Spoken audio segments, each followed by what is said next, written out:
What's happening? Welcome to Everything Explained. Today we're talking about bus mixing. I'm here with the person who taught me about bus mixing, producer, mixing engineer extraordinaire, John Fields. How you doing? I'm great, John. Thanks. Nice. Good to hear it. I have a session open here of one of my tunes called Separato. There's a handful of different instrument groups we have here. We've got the drums. We've got bass. We've got a group of guitars. We've got some keyboards.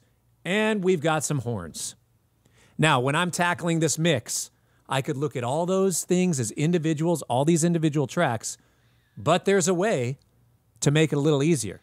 Tell us a little bit about bus mixing, and I'll go through this session here, because I have this laid out the way that you taught me to lay out sessions. I mean, the concept of bus mixing is to, you know, you might have like 15 mics on a drum set, but let's just, how do we make that just a stereo pair? Mm-hmm. We might have 6 horn players, 6 mics. What if we just had one fader that handled them all? Yeah. And then maybe let's process that all together as a bundle, if you will, with 1 EQ, 1 compressor, instead of 6 EQs and 6 compressors. Yeah. And what that can do is save processing power for your computer, which is not really an issue anymore. But the creatively, what it can do is actually add this, you know, mystical glue to by what compression can do to a group of instruments together, or a group of microphones, or a group of musicians together. Yeah. It can just kind of gel them all together in a way that nothing else can do. Yeah.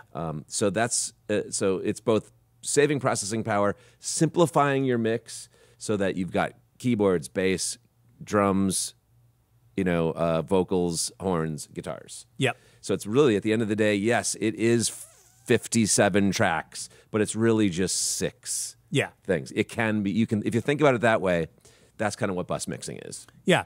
And the caveat to that is I take my drums,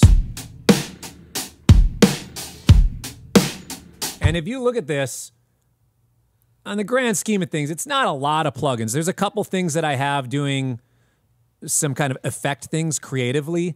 There's a lot of stuff that was made inactive that I'm not using, but really it's just some EQs and a couple little compressors on the individual channels. But really at the end of the day, I'm thinking about getting the volumes and the panning of the kit, and then I'm putting it into the drum bus, and then I'm processing from there. So yes, I am on the individual tracks doing some balancing and that sort of thing, placing them where I want to, and solving any problems that I might have in EQs. We talked about that in a previous video in EQ.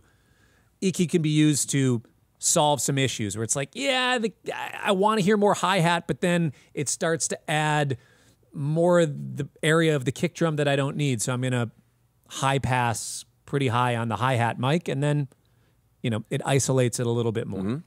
And the same thing goes for some of my guitars. I process the guitars a certain way to get the tone, get them balanced, and then I can put it out. The other thing that this does that I actually really appreciated is when I'm exporting a track as stems, I can just, everything's going into a bus. Even though it's just the bass guitar going into the bass bus, I have buses made for everything. You can see the way I lay it out. There are all these pink tracks. So I can highlight all the pink tracks, and I can just export those as their own thing. And now all of a sudden I have the stems for the whole song. Right. And it makes it a lot easier.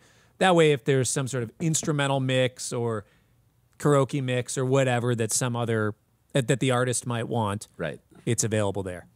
Yeah, that's bus mixing. And of course, the entire song is also a bus. The whole thing is a bus, and guess what? The next video, we're going to talk about the master bus, why John and I both like to use master bus processing while we're mixing, and how we adjust it when we send it off to a mastering engineer. We'll see you next time. Peace.